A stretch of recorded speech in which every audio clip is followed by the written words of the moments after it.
Hi guys! In this video ay isang update lamang po sa isang lending application na nagpapautang up to 40,000 pesos. Kita ko siya sa SEC. Ayan. So, meron silang license to operate guys. Sabi dito sa kanilang ads, nagpapautang up to 40,000 pesos. Fast, safe, and reliable guys. Before we go on sa ating review, sa mga hindi pa nag-subscribe dyan, mag-subscribe na.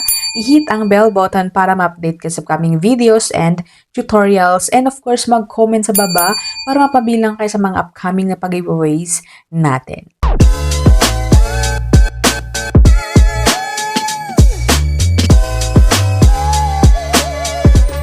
Alright, welcome and welcome back sa ating channel. So for today's video, ang hotspot natin ay si Bene. Ayan.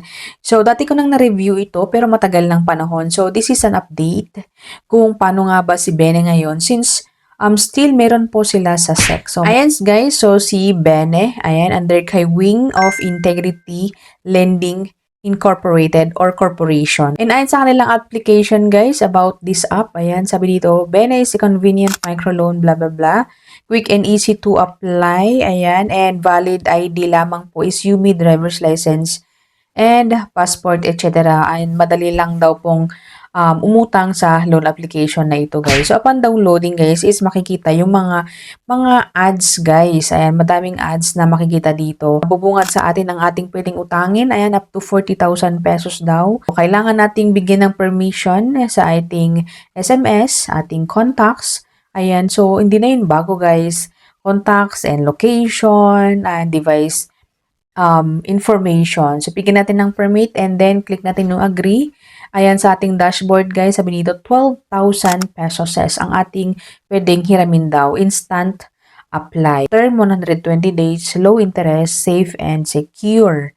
So click natin yung instant apply. Hingi sila ng active na phone number and magkikreate ng account.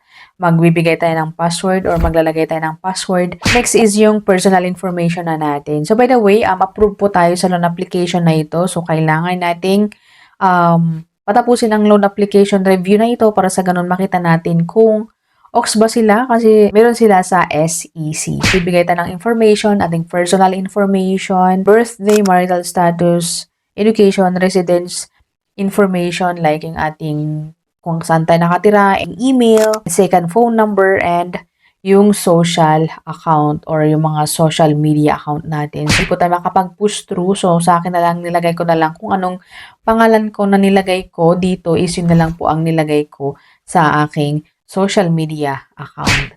Next is yung ating work information. So, company name, salary, company phone, company address, province, and yung detail ng ating work. Next is yung contact references guys. Sila nangangailangan sila ng tatlo lamang po guys na contact references. Pero nasa atin guys kung magdagdag pa tayo mga contact reference natin dito. Pero since tatlo lang yung require is OX na yun guys. Next is yung facial information. So, meron naman yung instruction dito. Please erect, ganyan. Please face into the portrait, adequate light, no cover on face. Pagkatapos nun guys is yung mga pa-ID na. So yung mga ID na kailangan dito, medyo madami guys. UMID, passport, TIN, ID, driver's license, SSS, postal, e-voters, PRC, GSIS, and yung OWA ID natin. Sa akin guys, ginamit ko na lang is yung aking TIN ID. Ayan. And then next is ilalagay na natin yung mga information since dito guys application na ito is hindi nila or hindi automatic na makukuha yung mga information natin. So, manually na ilalagay po natin. So, first name, mga ganun guys, and then yung birthday, and then yung birthplace, mga ganun guys, and then yung gender. After which guys is, wala nang, hindi matagal yung review dito, kundi papakita agad-agad kung magkano nga ba yung pwede daw nating hiramin. So, in this case guys, sabi dito, product list. So, kay Bene guys, ang daming pagpipilian, ayan, hanggang Bene J. So, may Bene A, B, C, D, E, F, G, siguro, or Bene M, Bene P, Bene E. So, maraming klaseng Bene. So, mga product list daw nila. Pero sa akin, guys, clinic ko na lang. Since pare-parehas lang naman na 3,500 to 15,000, clinic ko na lang yung Bene M. O, diba? And then, sabi dito, evaluation. So, upon clicking natin, guys, is ma-evaluate yung mga information na natin. And after 1 minute, ay papakita na kung approve ba tayo na mag-apply sa application na ito. So, as you can see sa mga screenshot guys, sabi dito apply. And click natin yung apply. Makikita na yung amount na pwede daw nating utangin, kailan natin babayaran. So, 4,000 pesos. Loan length is 30 days. Amount received is 2,800. Meron siyang bawas guys na 1,200. O diba? Super malaki. Kasi registered ang application na ito is nakita ko lang ito guys, hindi ko na siya mai-recommend sa inyo. 30 days nga yung sinabi niya, pero bongga yung makukuha mo na amount. And first loan mo, ayan, after 10 days. After 10 days po, hindi siya 7 days, 10 days, and then 20 days, and then 30 days. So, sa first installment is 3,200 yung babayaran mo. And after 20 days, magbibilang ka ng 20 days after mo na loan is 760 babayaran mo. And then, after 30 days is yung 40. So, basically, pagbabayaran mo sa first installment is malaki na.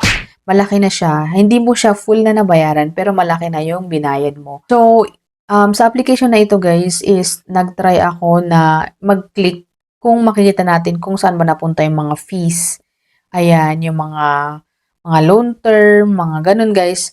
Or talaga nga bang 30 days siya pero talaga guys na wala. Wala siyang hindi ka guys sa iba guys pwedeng mo ma-click guys and then makikita mo kung saan ba napunta yung 1,200 guys na babayaran mo dito. So, kung gusto mong i-proceed guys, maglalagay ka lang ng withdrawal channel and then get the money na agad-agad. And presto mapupunta na sa GCash. And dito pala sa Bene ay hindi ka pwedeng makapag-choose kung gusto mo yung 1,000 or kung gusto mo lang ng 500. Presto guys na 4,000 talaga yung loanable amount and yun lang po ang pwede nating mahiram dito sa Bene. Ayan. So, ayun po si Bene Loan. Ayan. And for me is hindi ko siya mai-recommend. Bagamat hindi ko kayo control guys, nasa inyo guys kung gusto nyo mong itry. Since approve naman agad kung mag-apply po tayo sa loan application na ito. So, i-comment nyo sa baba kung nakapag-loan na ba kayo, may experience na ba kayo kay Bene Loan. So, thank you for watching. See you on my next video.